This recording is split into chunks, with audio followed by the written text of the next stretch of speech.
What's going on? In this video, I'm unboxing the Portkeys LH5P 5.5-inch 1700 nit monitor. So Portkeys was kind enough to send this over to me to help build out a rig that I'm working on, which will be on my other channel, so definitely go check that out in the description if you're not already subscribed to both channels. But in this video, I'm going to be unboxing this. I have used this for a few days now. I have some solid first impressions of it, so I'll be talking about that as well. So another spoiler alert, whenever I unbox things on this channel, I usually have already used it for a few days, and then I just pretty much package it back up to re-unbox it for you, just so I have a little bit more to talk about rather than just looking at what's inside of it. So I do have some first thoughts on this monitor to talk about, but without further ado, let's get right into this. All right, so box inside of a box. I'm gonna open this up there. Let me get it in there. There we go. So you open this box up, and there's this right here, which is really nice. It's actually like one of those Pelican style hard cases that the monitor goes inside of, so we'll save that for last. Then we got just some warranty cards and then QR codes for the manual and stuff. And then some hidden products under here. So there's this foam, you kind of pull that up, and there's all the cables, USB stick, antennas, and stuff like that. So let's pull out these out and we'll talk about these real quick, and then we'll get right to the actual monitor itself.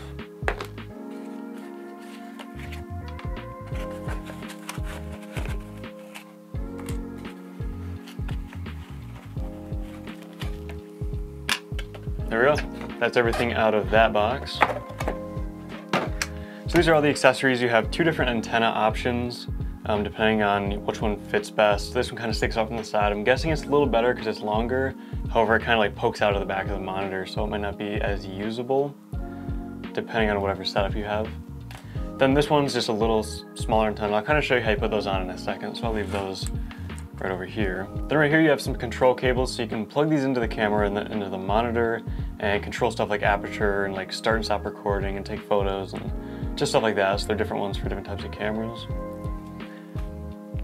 Then right here is a power cable, so it's kind of this 5-pin power cable and that goes into the monitor, and then this like pretty standard DC plug right here, and it accepts anything from like 7 I think to 12 volts or something like that.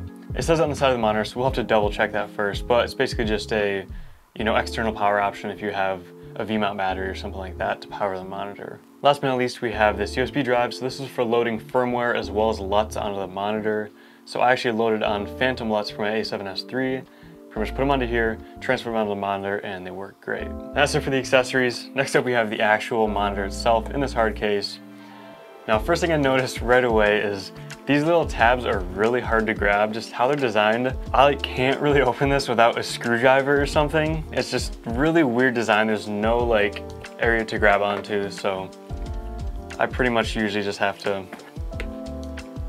either use my teeth, which I'm not gonna do on video, or just pry under here with something. I actually cannot even get this right now.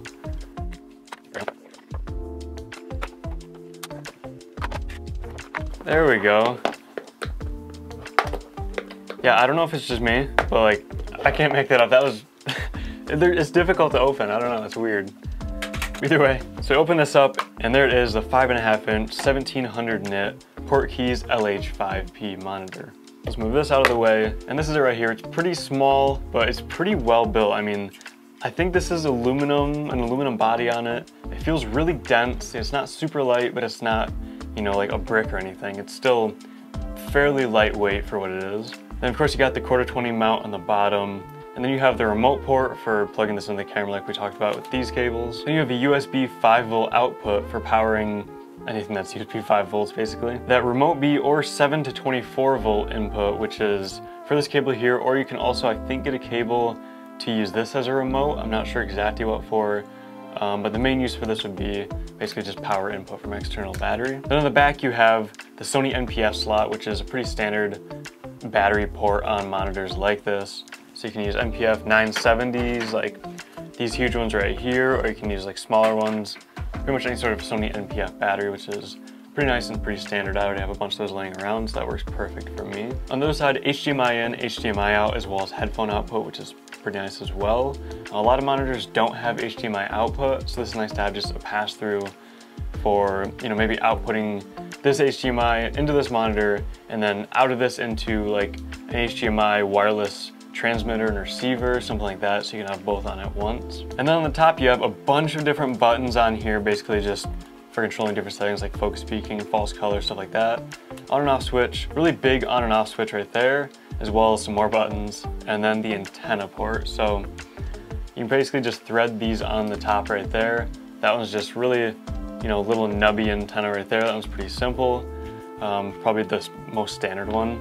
Then you have this one right here, which, like I said, I don't know, but I'm guessing it's probably better reception because it is longer. But it can rotate, it just kind of like sticks out of the back, you know, whatever direction you have it. So it's a little bit weird, you know, depending on what your setup is, it might not work the best.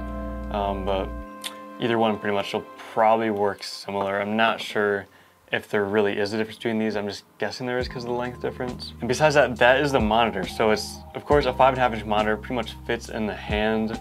So it's, you know, of course, bigger than the on-camera screens that you usually have. However, it's smaller than like a 7-inch monitor, which I have one of those right here. This one gets pretty bulky on a lot of my setups, and I love it because it's huge. You know, it's really nice for focus and composition and just checking everything I need to. But on a lot of setups, it's just a little bit too big, and it just kind of weighs the camera down, especially if I have like, you know, the Canon EOS M, which is a tiny camera. Having this huge monitor on that, just a little bit weird sometimes. So this 5.5-inch one is pretty much the perfect, you know, middle ground between just an on-camera screen, you know, built-in screen, and like a 7-inch or, you know, whatever bigger monitors you'd have. Now, one of the awesome features of this is it actually has wireless camera control for some cameras, including the A7S III, which is what I'll be using that for a lot. So you can wirelessly control, you know, your aperture, your focus, all of your other settings like shutter speed and ISO and stuff like that without having to plug in one of these cables, which isn't a super big deal, but the less cables you can have on this, you know, just the more freely you can move it around or put it wherever you need to, and the simpler your setup's going to be in general. So having that wireless camera control is super nice with this, and it took a while for me to get it figured out. If you do have an A7S III, make sure your Wi-Fi mode is 2.4 gigahertz. It took me a long time to figure this out. I was just searching through everything and thought something was wrong with it. And then someone recommended to just switch it over from 5 gigahertz to 2.4, and it picked it up right away, just connect to the Wi-Fi in the camera, and it works perfect. Besides that, you know, the menus and going through this and changing all the different settings in this is super intuitive, it's super nice. You know, a lot of touchscreen monitors like this feel super laggy, you know, the responsiveness is just not good. This really does feel like a smartphone basically, where just everything you tap on is right there, really fast, it doesn't lag, it doesn't really, you know, feel like a really clunky touchscreen unit like you'd get in some monitors that are like this. And everything else about this is awesome. It's super bright, you know, it's a really sharp image, good looking image, and pretty much the past few days of use have been awesome with it. And that is pretty much it to talk about in this first impression unboxing video.